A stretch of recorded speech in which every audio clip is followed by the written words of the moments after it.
నమస్కారం NSTV news కి స్వాగతం. నా పేరు సంధ్య. ముందుగా వార్తల్లోని ముఖ్యాంశాలు. కాకినాడ అన్నవరం దేవస్థానం స్మార్త ఆగమ పాఠశాలలో 15 మంది విద్యార్థులు తీవ్ర అస్వస్థతకు గురయ్యారు.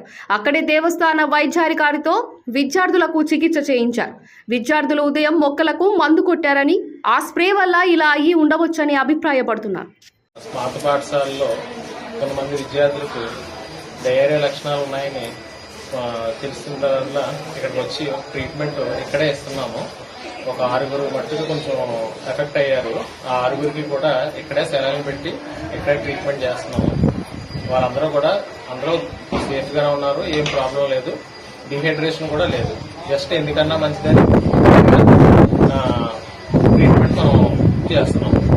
ఇది జస్ట్ డయేరియా లక్షణాలు ఉన్నాయి చేస్తున్నారు తప్ప అంతమించి దీనికి ఇంకొకటి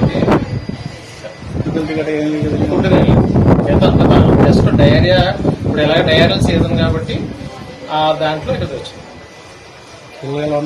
పిల్లలు అందరూ బాగా ఉన్నారు. అందరికీ బీపీలు అన్ని బాగా ఉన్నాయి.